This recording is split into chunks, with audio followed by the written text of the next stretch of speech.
नमस्कार. आजचा विषय आहे माझे आवडते फूल. फुलं ही जवळजवळ सगळ्यांनाच आवडतात. फुलं पाहिली की आपल्या चेहऱ्यावर एक मंद हसू येतं.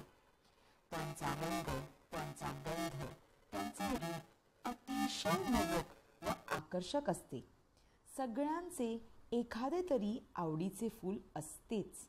माझेही आहे. माझ्या आवडीचे फूल आहे गुलाब.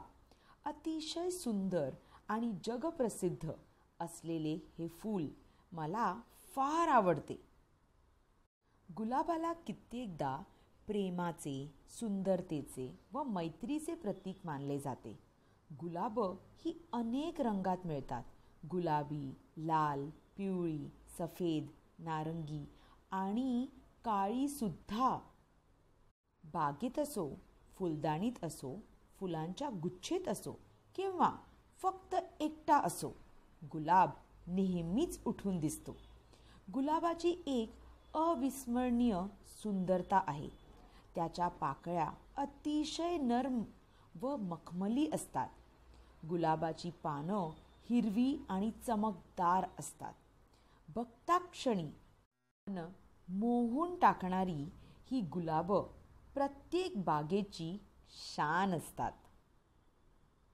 सुगंधामुळे हे फूल अतिशय प्रसिद्धही आहे. लाल रंगाचे गुलाब प्रेमाचे प्रतीक आहे. गुलाबी रंगाचे गुलाब कृतज्ञतेचे प्रतीक आहे. पिवळे गुलाब मैत्रीचे प्रतीक आहे.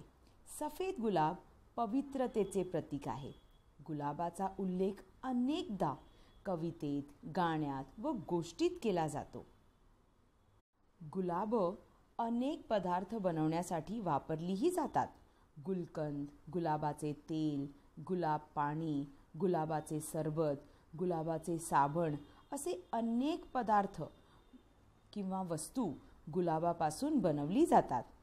असे सांगता येईल की गुलाब हे फक्त फूल नव्हे तर प्रेमाचे, मैत्रीचे आणि सृष्टीच्या सुंदरतेचे प्रतीक आहे. त्याच्या सुंदर रंगामुळे, सुगंधामुळे गुलाब हे जगप्रसिद्ध आहे. बागेत लावलेले, कुणाला उपहार स्वरूपी दिलेले, कुणाला अर्पण केलेले गुलाब नेहमी लोकांच्या आयुष्यात आनंद भरतो आणि आयुष्यातल्या साध्या व सुंदर क्षणांना अजून सुंदर बनवतो. धन्यवाद.